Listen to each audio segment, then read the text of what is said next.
Bien, bonjour, dans cette vidéo, nous allons réaliser notre première SATD. Donc pour réaliser une SATD, à partir de l'écran d'accueil, vous pouvez cliquer sur le bouton « Créer une SATD » ou voir la liste de tous les SATD, qui bien sûr ici est vide, et cliquer sur le bouton « Nouveau ». Une nouvelle fenêtre s'ouvre avec différents éléments. En haut, cette partie-là concerne le numéro de SATD et les périodes d'envoi. Ensuite, ici, nous avons le type de SATD choisi. Et ensuite, l'état de la SATD. C'est-à-dire, est-ce que c'est une demande à la DDFiP? Est-ce qu'elle est en cours? Est-ce qu'elle est en cours de paiement? Est-ce que la demande de SATD a été infructueuse? Ou est-ce qu'elle est clôturée, c'est-à-dire payée? Ensuite, nous avons ici les informations concernant l'établissement ordonnateur, l'agence comptable, l'agent comptable, les RIB, etc. Ici, toute la partie qui concerne le débiteur, la partie qui concerne l'employeur ou l'établissement bancaire. Ici, nous avons les créances. Et en bas, dans ce cadre, eh bien, vous allez pouvoir noter l'ensemble des éléments de vie de votre SATD. Et ensuite, nous avons ici un bouton qui nous permettra d'enregistrer directement des paiements relatifs aux SATD émises. Donc nous allons créer notre première SATD qui apparaîtra ici dès lors que nous l'aurons remplie. Donc nous allons vérifier aussi, créer le numéro de SATD. Je vous rappelle que dès lors qu'on pose la souris sur un petit point d'interrogation, vous avez une aide qui s'affiche.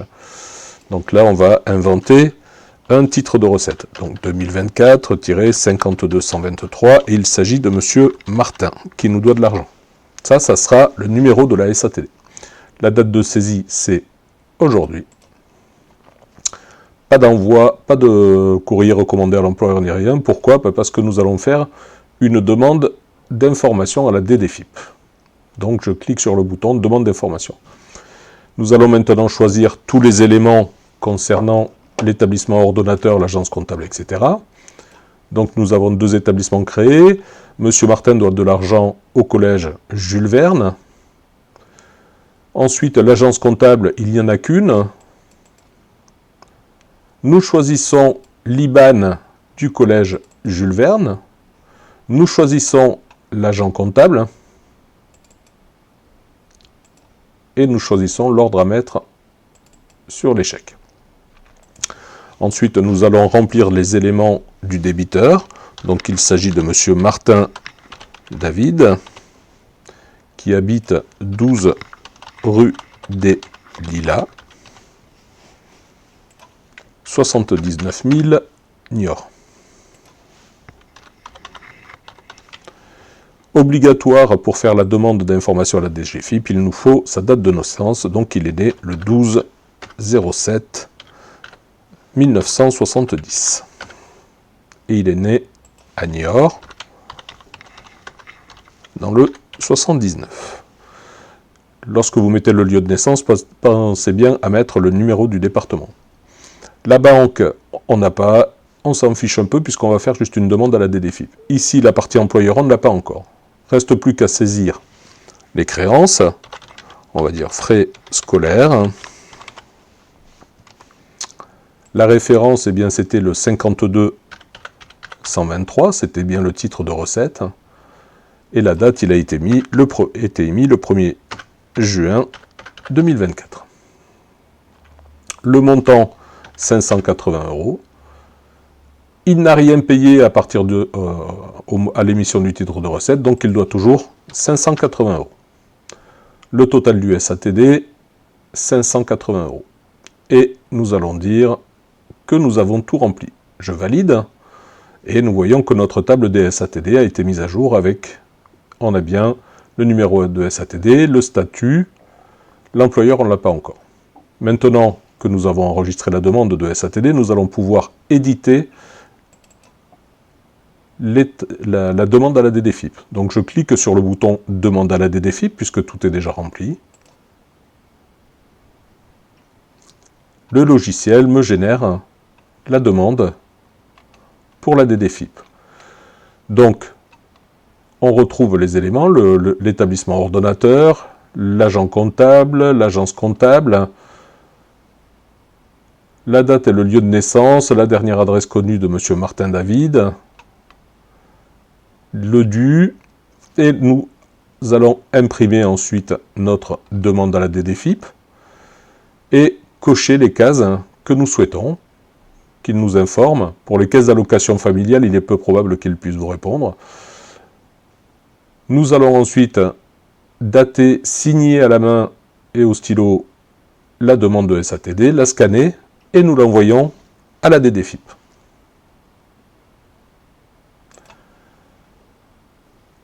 Donc, comme nous l'avons fait, on va marquer 24/01/2025, demande DDFiP. Je valide. On attend quelques jours, la DDFiP nous répond et nous allons avoir l'employeur. Donc l'employeur, on va le remplir. Donc l'employeur, c'est, admettons, le garage du Sud, qui est zone industrielle des commerces, 79 000, Niort. Je vais envoyer aujourd'hui mon SATD à l'employeur, mais je vais l'envoyer en recommandé, donc je coche envoi en recommandé.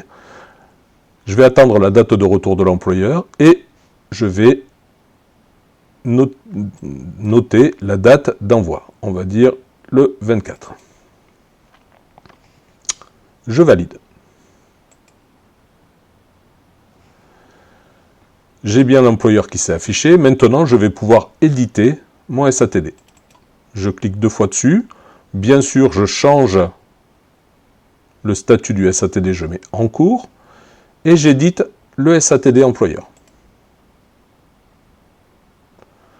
Le document apparaît à l'écran.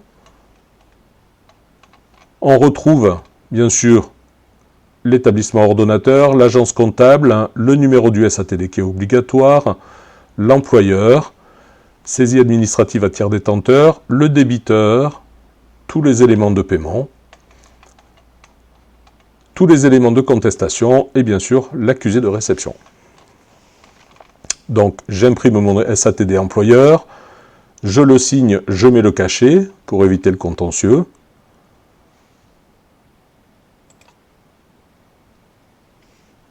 Et on n'a pas besoin de noter SATD envoyez-le puisque nous l'avons noté ici. Je valide. 2 jours après l'avoir envoyé, le SATD me revient et l'employeur me dit « Monsieur, on a bien chez nous, Monsieur Martin David, le 28, nous allons vous payer ce que nous vous devons, 580 €. » Donc on a reçu le 27 le retour employeur. Le statut passe de « en cours » à « paiement » puisque l'employeur va nous payer. Et on va passer à « attente paiement » le 27/01/2025. Je valide.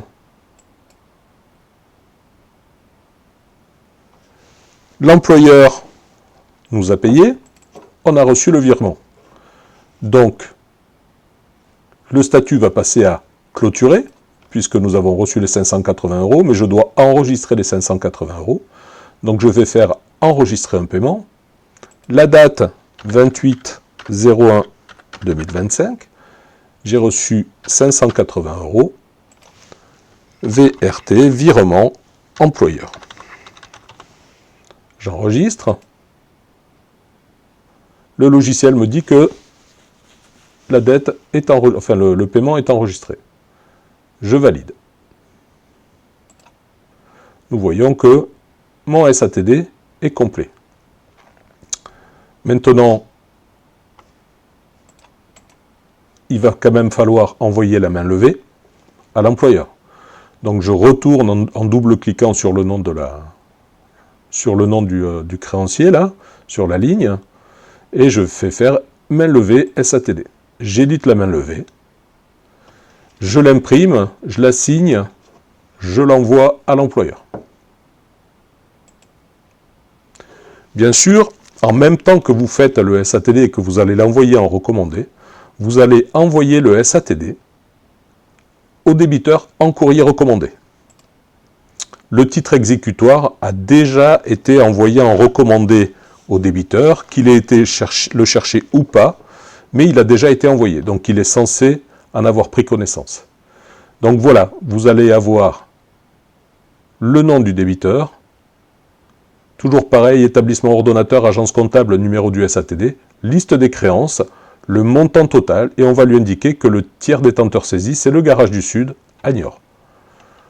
On signe bien sûr et on paraphe au stylo, pas de signature photocopiée ou des choses comme ça. On a en bas toutes les modalités de recours. On imprime et on l'envoie en courrier recommandé au débiteur pour éviter le contentieux. Si je veux voir maintenant à quoi ressemblent les éléments de mon SATD, eh bien je vais faire imprimer. Je vais avoir un condensé des éléments. Si vous souhaitez le mettre dans un dossier ou quelque chose comme ça. Je peux fermer. Et j'obtiens ici mon SATD qui est clôturé. Je ferme. Je reviens sur la page d'accueil. Je vais pouvoir aller regarder les balances. Et je m'aperçois que le SATD Martin, il est clôturé. Et j'ai bien 580 SATD et 580 de sommes perçues. Voilà, nous avons créé notre première SATD.